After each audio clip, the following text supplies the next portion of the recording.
Bonjour à tous et bienvenue sur cette vidéo tuto qui portera aujourd'hui sur les alliances. Si vous appréciez ce contenu, cette vidéo, n'hésitez pas à mettre un like et à vous abonner. Alors tout d'abord, nous allons voir comment aller sur la page d'alliance et donc voir l'alliance dans laquelle nous sommes ou pas. Alors pour cela, vous allez sur les trois traits, sur Ali en haut. Et là, vous allez tomber, donc si vous n'êtes pas dans une alliance, vous allez avoir trois icônes: propre alliance, vue d'ensemble alliance et justification d'alliance. Alors propre alliance, si vous êtes dans une alliance, ça vous mettra votre alliance dans laquelle vous êtes. Si vous n'en avez pas, ça vous proposera des alliances sur la map où se trouve votre base mère. Dans Vue d'ensemble d'alliances, vous avez toutes les alliances qui existent sur le jeu avec un classement de points, avec les nombres de bases, etc.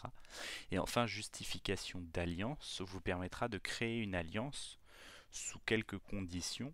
Le fait que vous possédiez plus de 1000 points totaux et que vous soyez ancien de plus de 2 semaines, c'est-à-dire que vous n'ayez pas créé votre compte il y a moins de 2 semaines. Donc là, je suis dans une alliance, comme on peut le voir dans Propre Alliance. À droite, il y a toutes les informations de l'alliance, à commencer par son nom. Donc là, c'est Rebellen 2. Sa langue, donc là, c'est Dutch, allemand.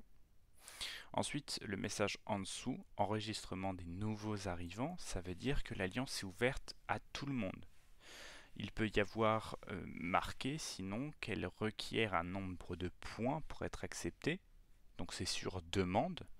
Mais là, quand vous avez ce message vert, ça veut dire que tout le monde peut y accéder. Vous avez sa date de création.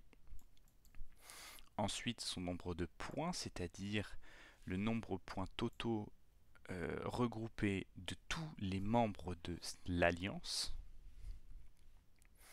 Vous avez le nombre de bases regroupées de toute l'alliance, le nombre de maps que nous avons conquis, le nombre de membres. Alors, le nombre de membres, c'est les joueurs à plus de 500 points.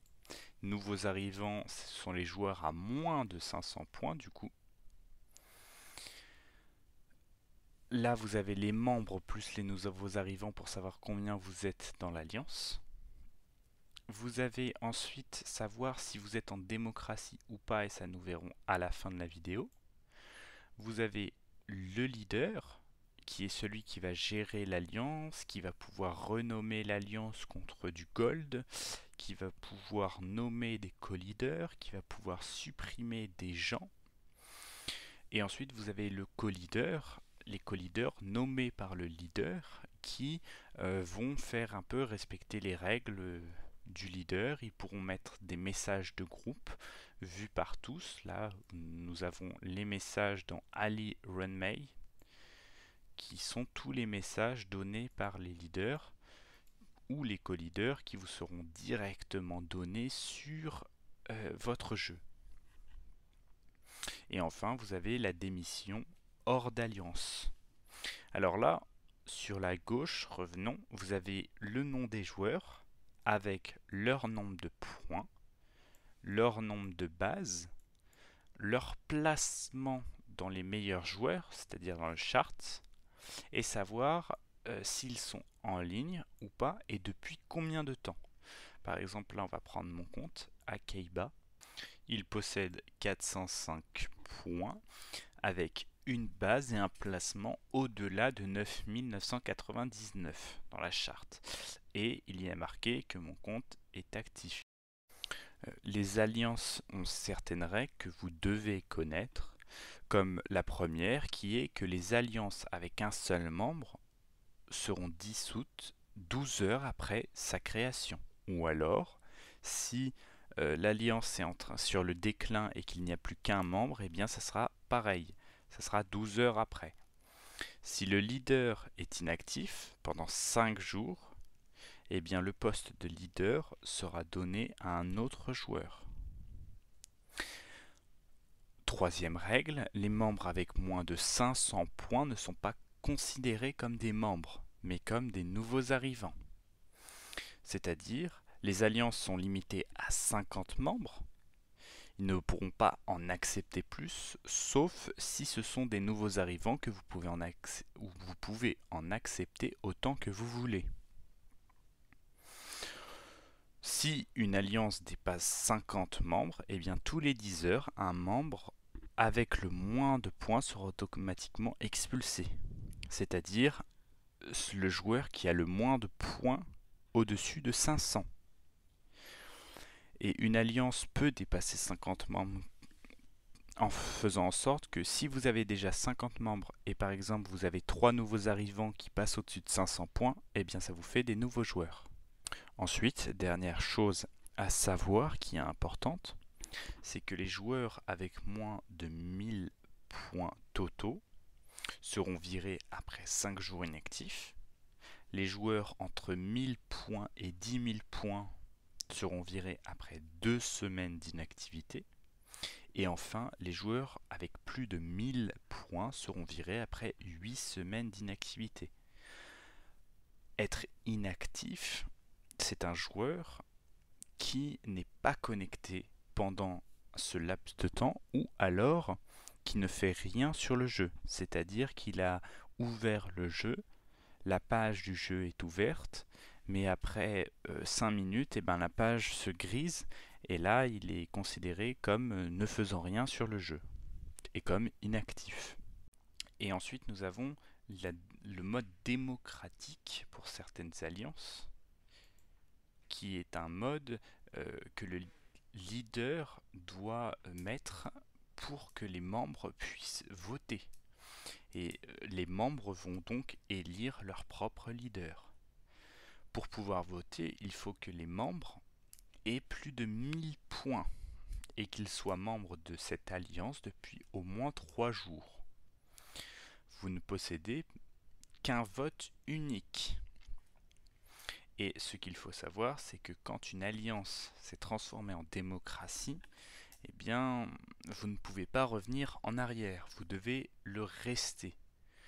Après, le changement de leader a lieu dès qu'un autre membre a plus de votes que le leader actuel et que cette personne ait été en ligne au cours des derniers 48 heures. Et dernière chose à savoir sur les alliances, c'est qu'il en existe 4 types. Les très grosses alliances, ce sont des alliances avec plus d'1 million de points, je dirais. Ce sont des alliances avec énormément de gold et ils arrivent à avoir énormément de maps, donc énormément de bases, et ce qui explique leur nombre de points. Vous avez les petites et moyennes alliances. Ce sont des alliances avec des moyens financiers qui sont très restreints, mais qui ont un projet et qui arrivent généralement à avoir ce qu'ils veulent, soit à garder une map, soit à avoir une map, ou plusieurs même. Ensuite, vous avez les alliances dites tavernes. Alors ça, ce sont des alliances créées par des joueurs lambda qui ne veulent plus énormément jouer, qui sont juste là pour s'amuser un petit peu, soit parce qu'ils ont été virés de leur alliance d'avant, soit parce que voilà, ils n'ont rien à faire.